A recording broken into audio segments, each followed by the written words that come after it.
A very good evening to you, our esteemed viewer. It's a pleasure having you watching Church of Uganda Family TV. This is the Family Hour, empowering families, one episode at a time. Now, this is Thursday, and I welcome you to our Thursday edition where we discuss leadership and governance. You do not have to miss today's discussion because it is really very insightful, important, and interesting. Today we are looking at the ability of leaders, especially when it comes to nurturing others. But there is a lot that comes up when with nurturing. Last week we discussed just a little about mentorship, and today we are going to look at some other basics, some other aspects that come up on the road of nurturing. Edwin Austin Mukalazi is my name, and it's a pleasure that you are seated right there watching us. Our guests, we have Dr. Patricia Okilia. Doctor, you're most welcome. Thank you very much, Edwin, and good evening, viewers. It's a pleasure having you show up this evening. Thank you very much.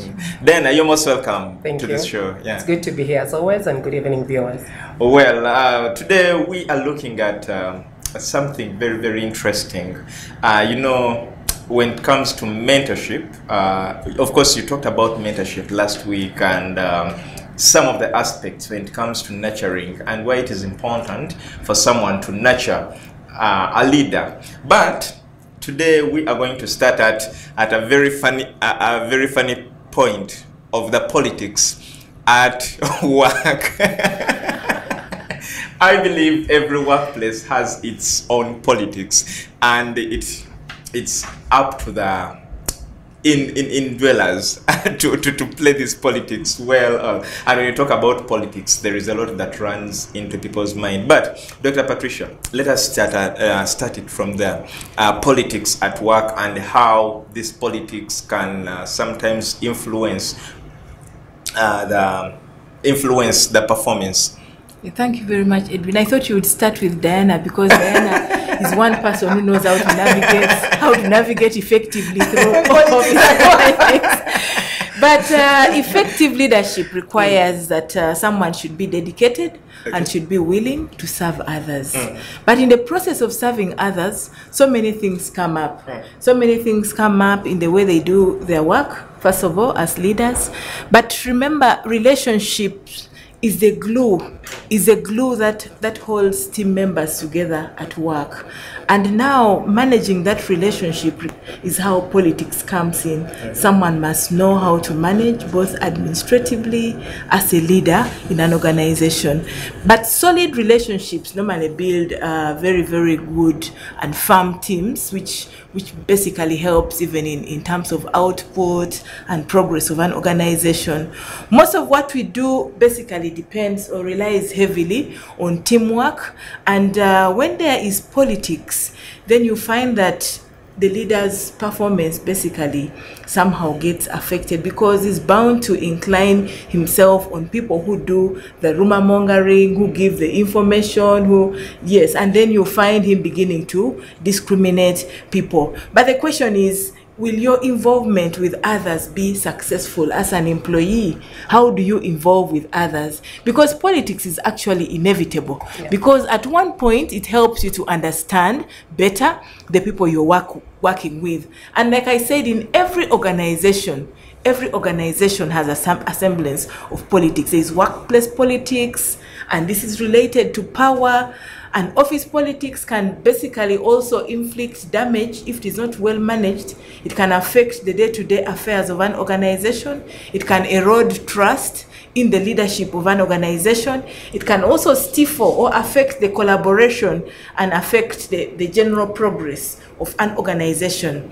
But when we recognize the influence of politics as something very crucial for leaders and even the employees, then they will begin to know how to navigate. So just like knowing the webs of power and influence, which basically could help in influencing or allowing very good decision-making processes, or even it can help in managing conflict resolutions, because when you understand the politics, the way we're talking about in an organization, then as a leader, you basically get to know how to have them resolved as well, in a bid to have a smooth working environment. So it is good to foster that healthy environment. So leaders who understand the drivers of office politics are basically the ones who are able to navigate very well through the dynamics in the institution.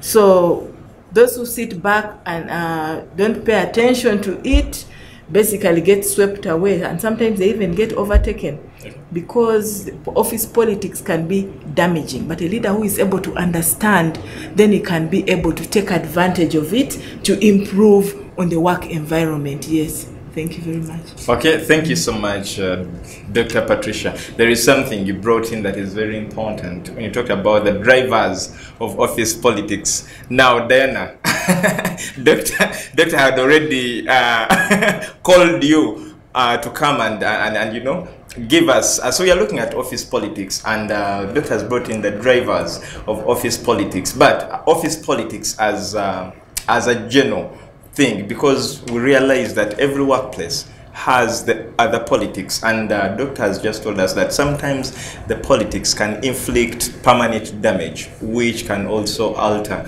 the service delivery. But in your perspective, how can someone go about the office politics and the drivers of office politics that our Doctor has talked about? That's such a huge question. Okay.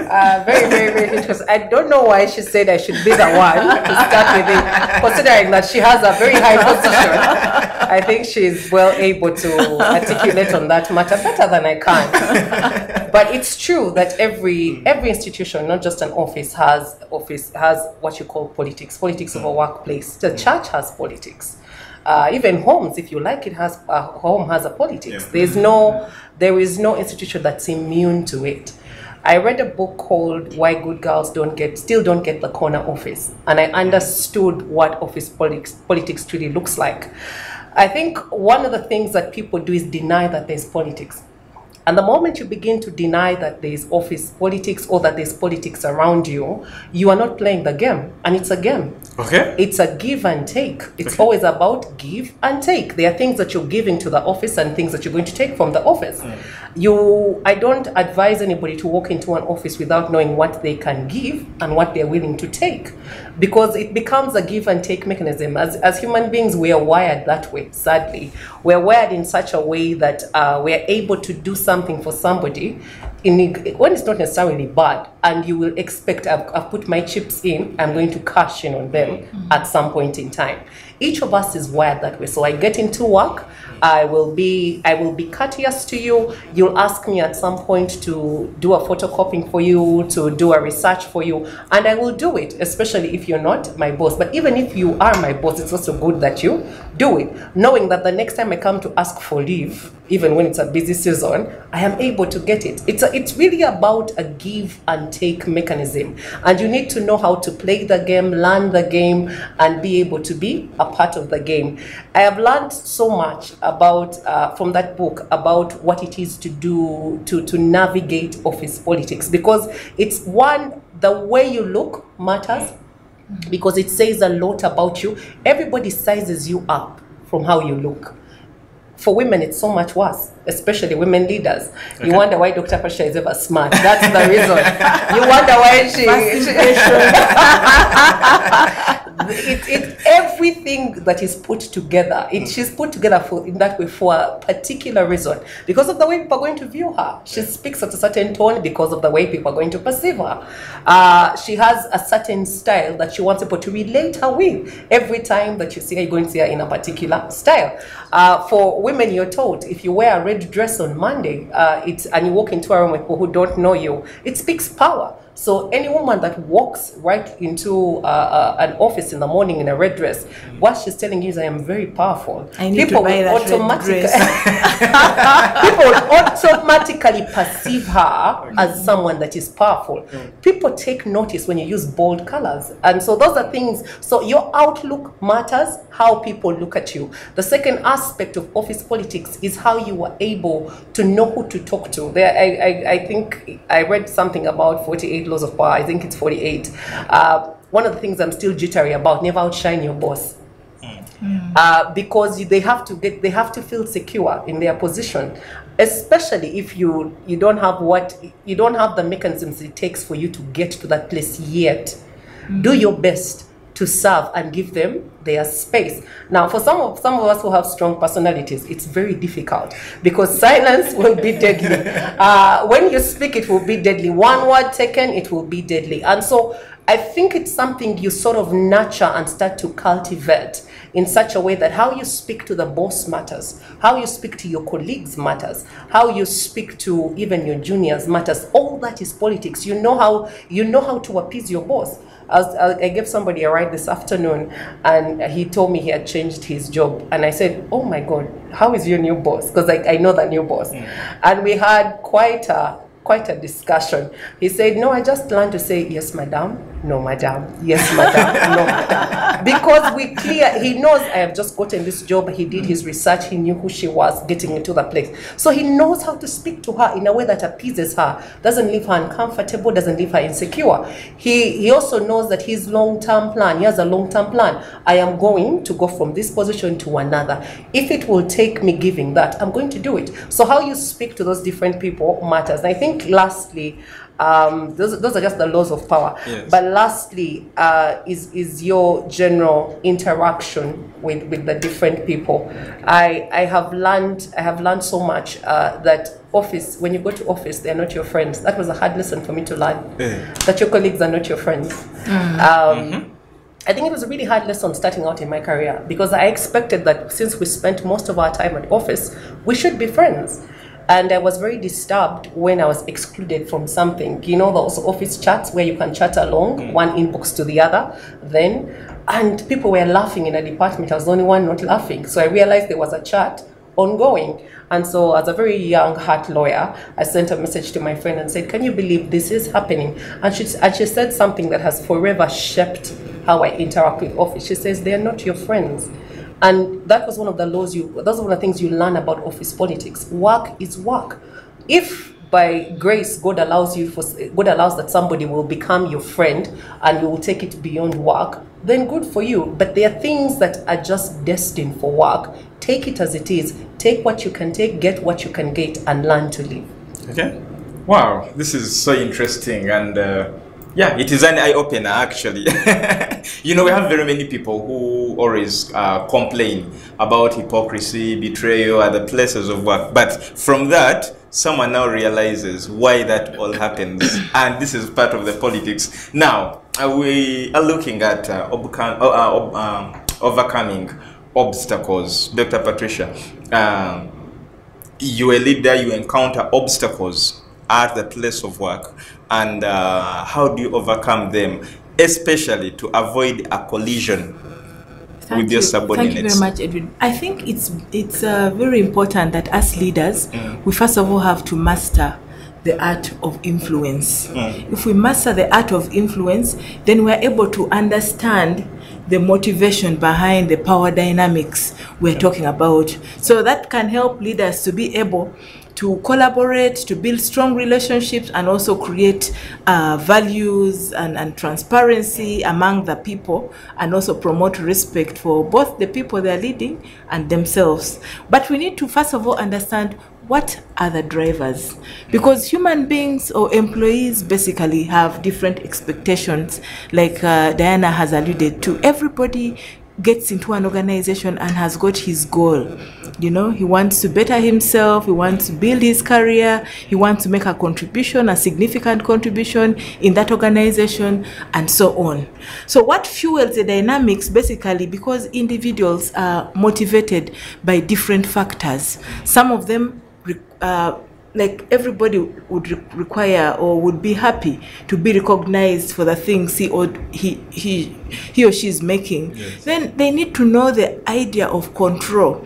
Is the person in control as a leader? Is he able to recognize people for the contributions they're making into that organization?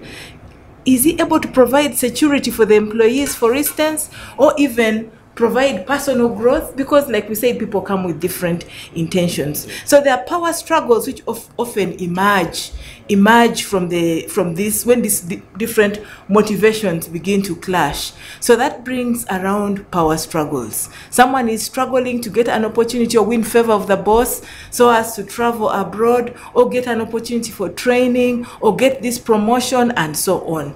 But how do we overcome that office politics? We overcome the office politics basically by building strong networks, building strong partnerships. Those people you're working with may not be your friends, but you need to build the strong partnerships and collaboration with them in order to be able to navigate through office politics. When you build strong networks, basically the aspect of trust comes in, and people will begin to confide in you, and people will begin to give you the information you need to basically take decisions on. And then you are able to cultivate basically genuine connections with colleagues based on that trust and respect we are talking about.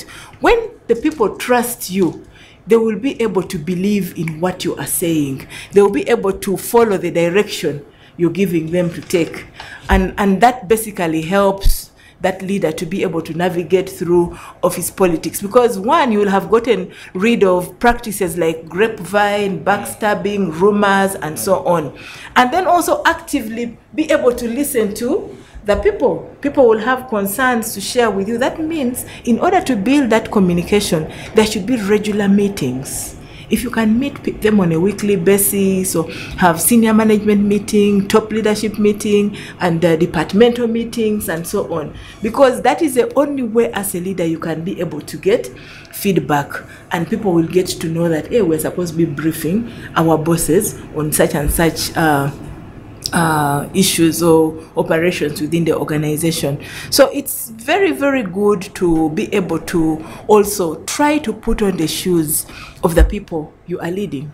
When you put on their shoes, then you're able to understand what their expectations are, what they think, what they understand from the office culture, and you'll be able to know whether the office culture in an organization is aligned to what you believe in and whether you can change it as a leader. So navigating this workplace politics calls a lot for balancing the power dynamics, because as leaders, we know that everything begins and ends with us. So it's our mindset that really plays a very significant role because of the day-to-day activities. But managing the dynamics, again, you find that there are difficult leaders out there, complicated leaders. It is difficult to work with someone who you think doesn't like you. It is very, very difficult, especially when that person is your leader. At least if that person is one of the team members, you say, okay, we can manage, I'll give this person space. But if that person is a leader, it even gets more complicated. So most people don't respond to it very well. Sometimes they begin to be avoidant, they begin to hide and begin to dodge and not want to attend the meetings or delegate others to do the meetings. They begin to plan to harm the person, and which basically would compromise their integrity and so on. So, but as leaders, we are called to take the high road.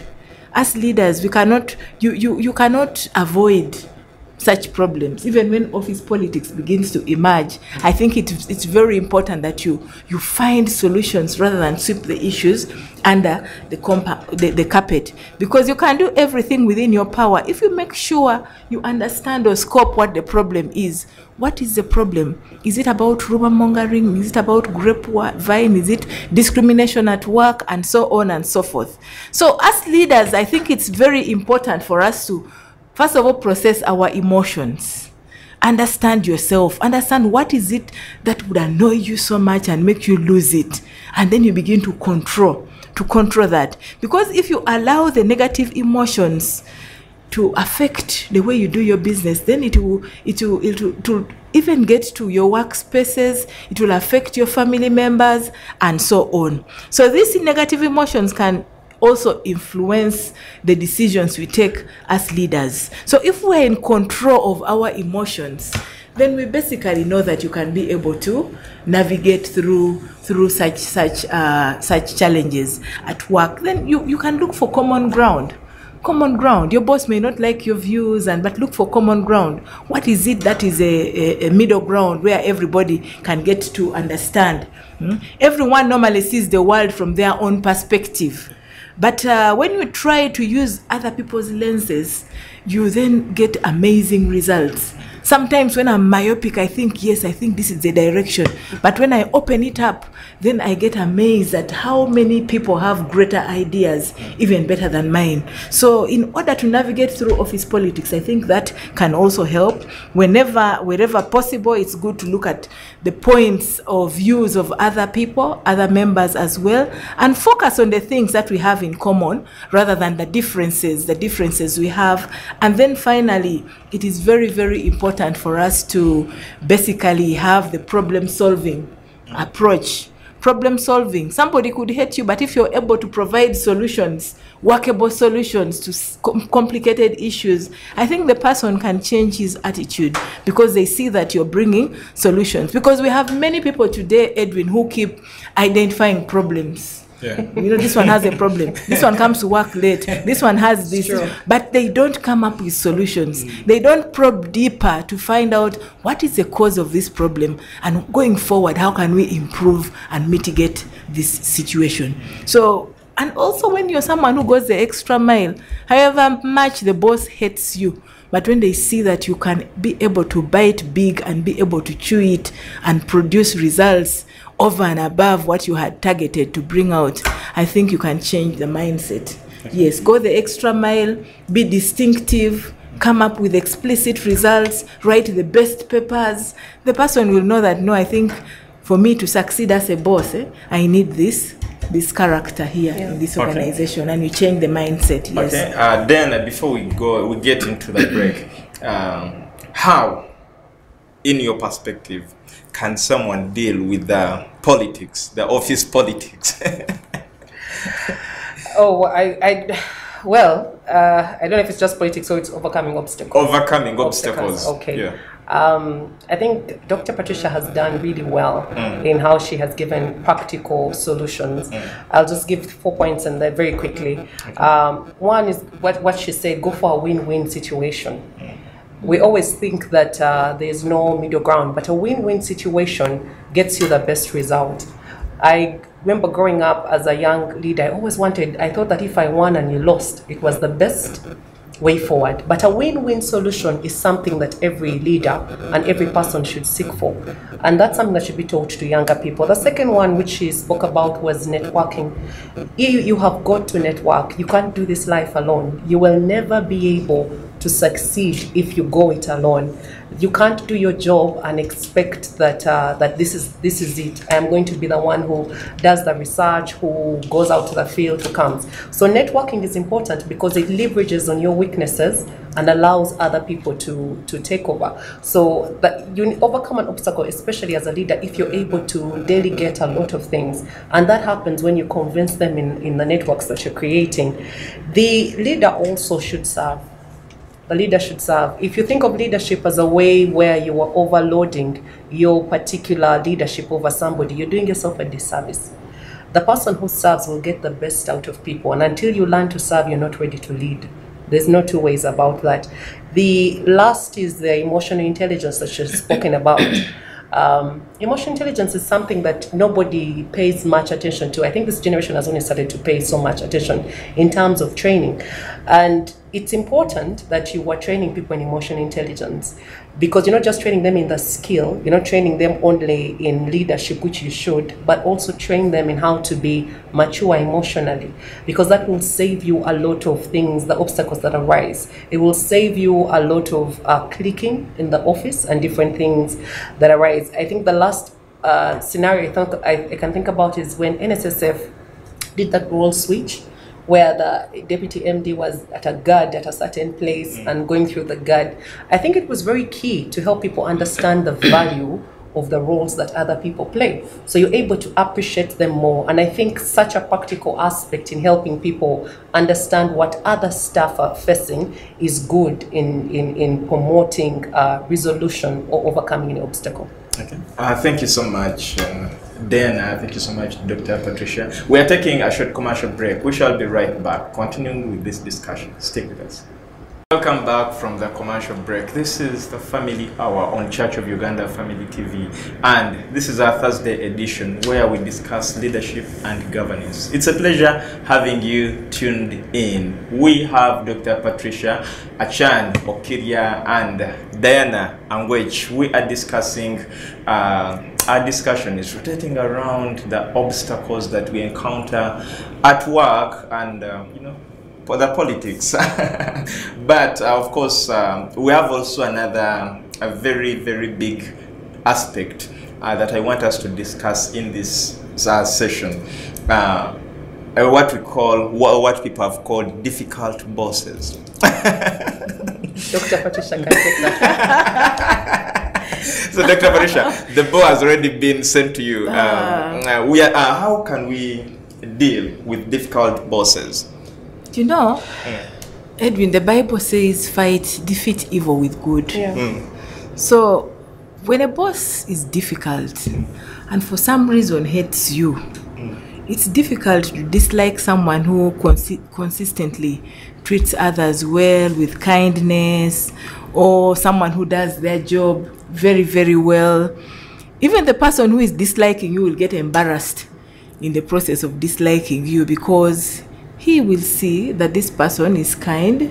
He will see that this person actually delivers very well. He will see that this person has got competencies and ability to do their work. Yes, unless that person is really, really up to something else.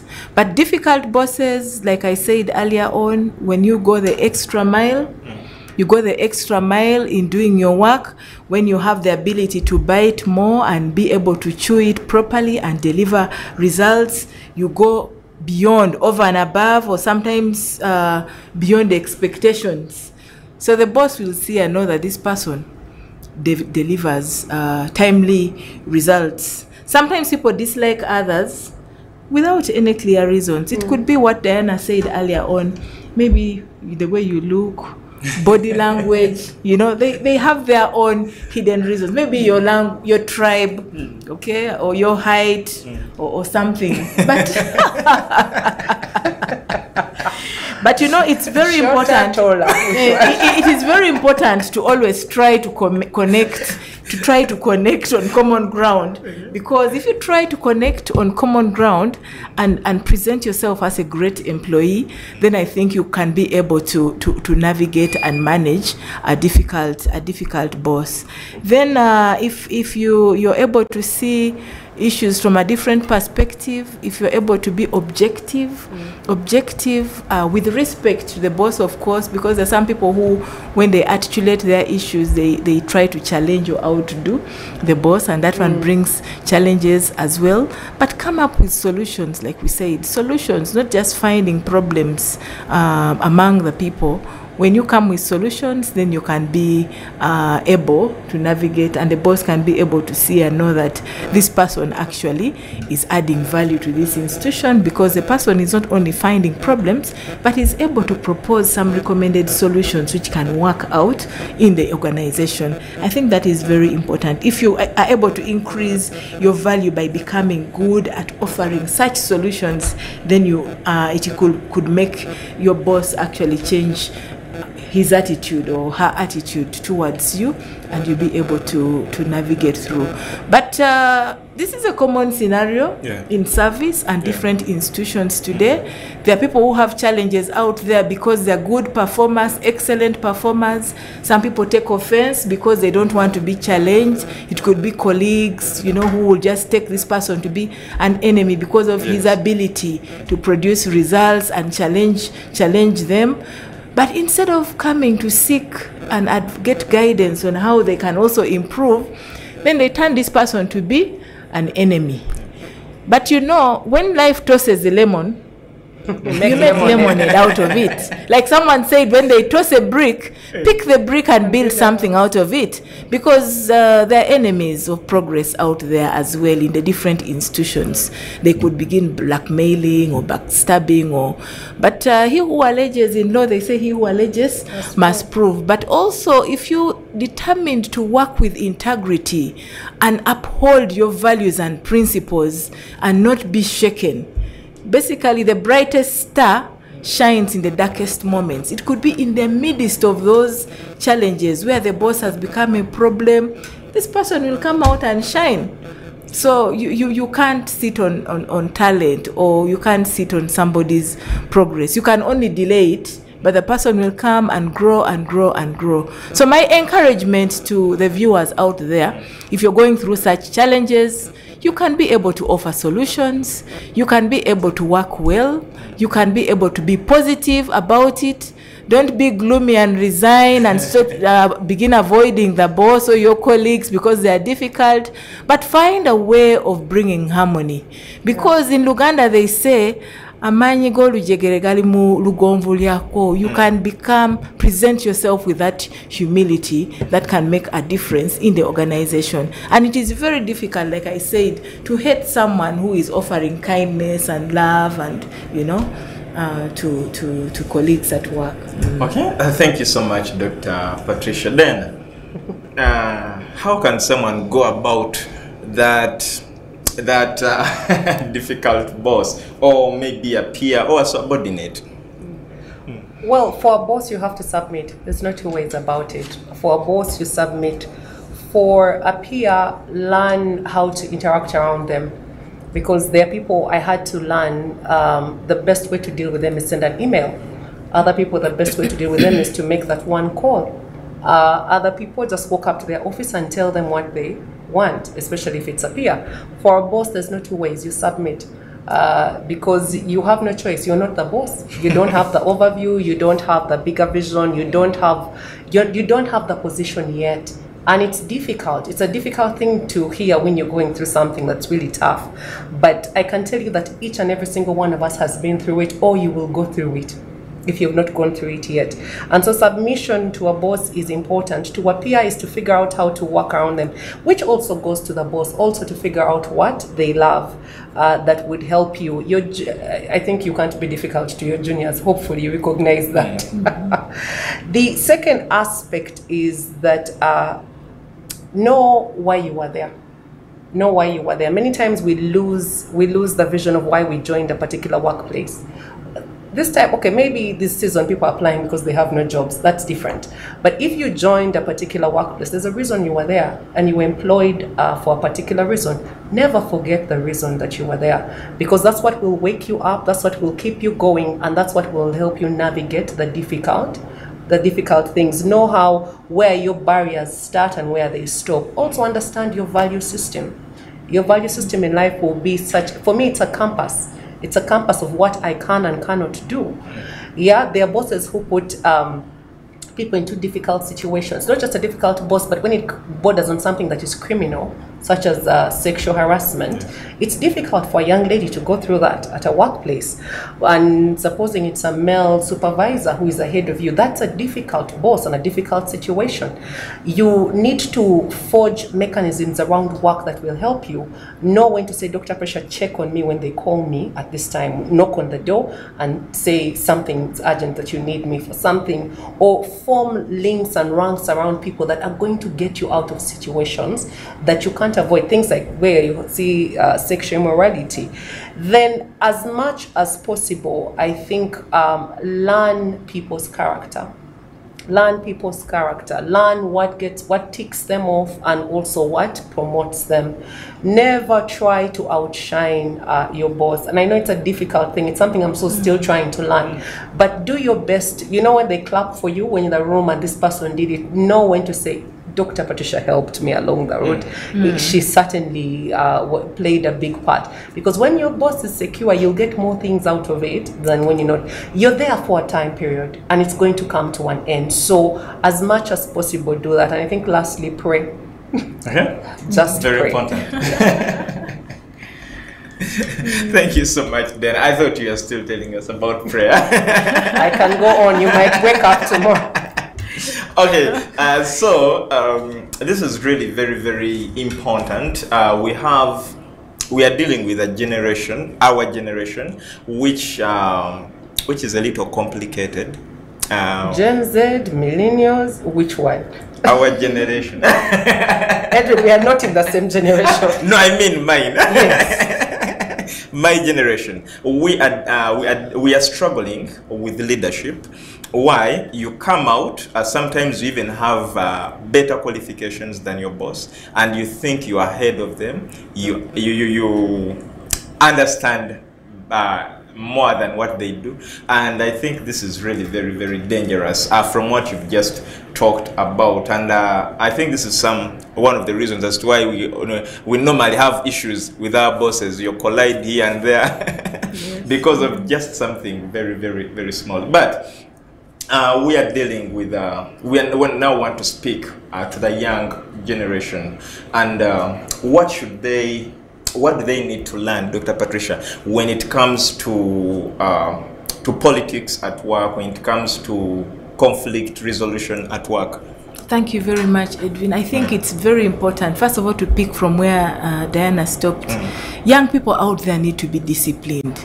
They need to be disciplined because it's the indisciplined cases of people who will come and become mischievous at places of work.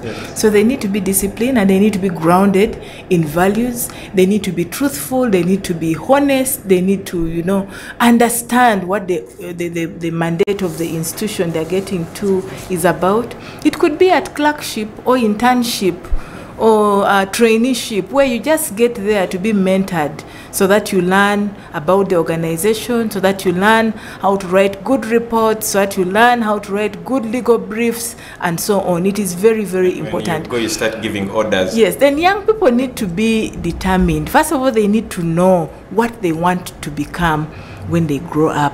Because, like, for instance, now at law school, they're teaching general law. So thousands of people are graduating. But what is that thing that makes you stand out and be different?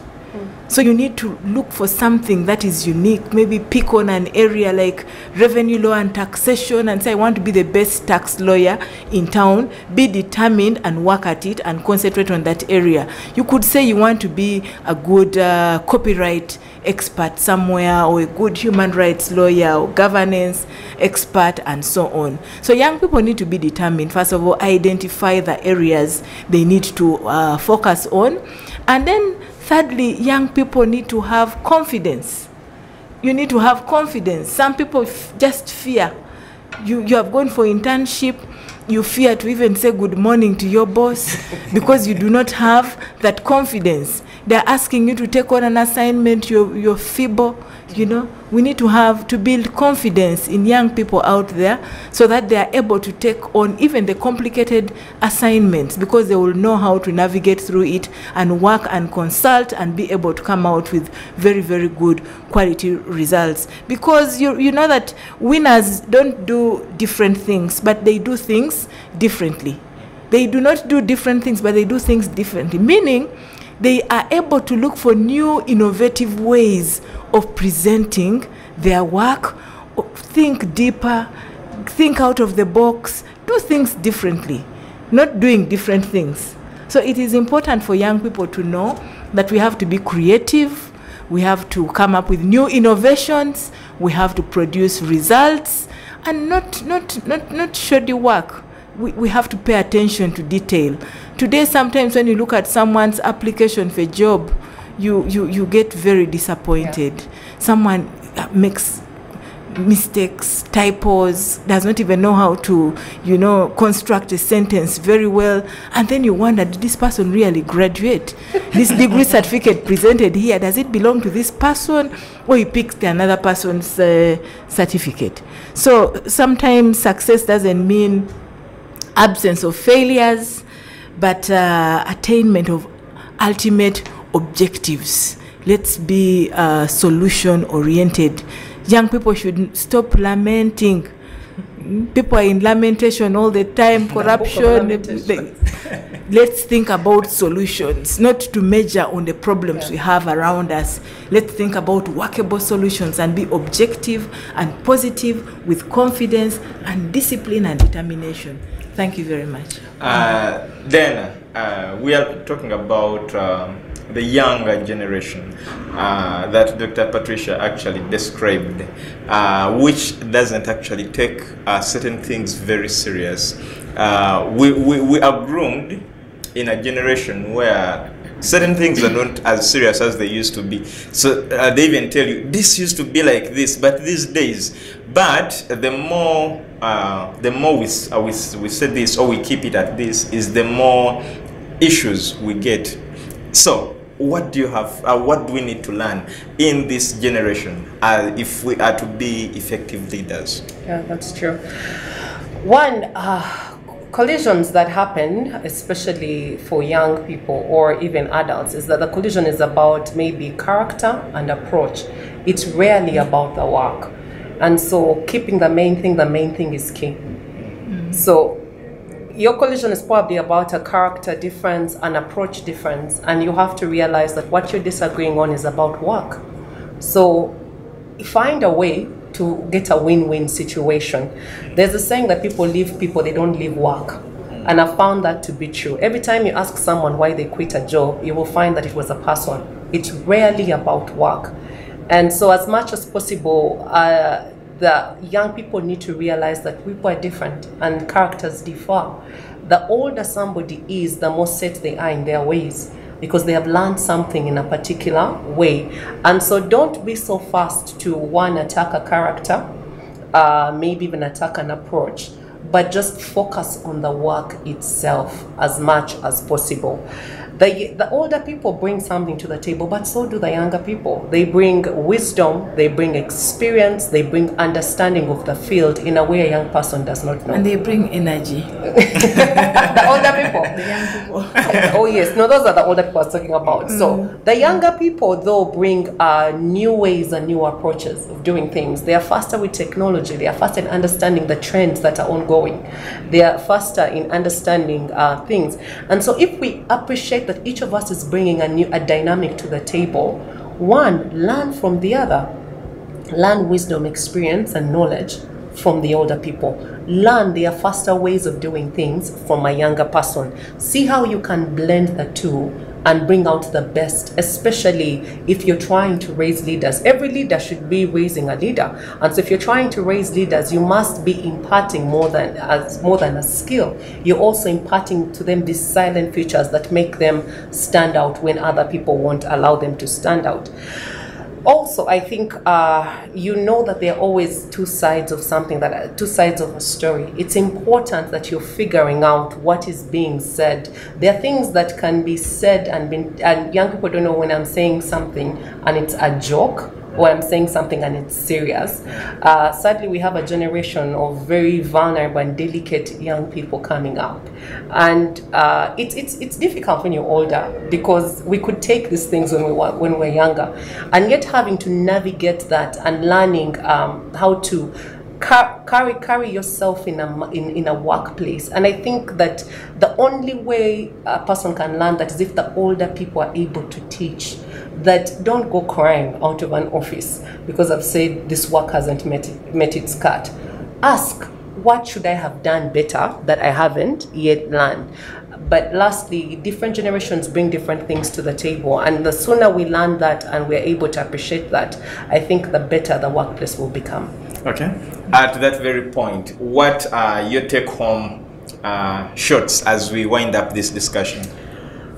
Mine is, don't sell yourself short, especially as a young person, but also learn not to oversell yourself.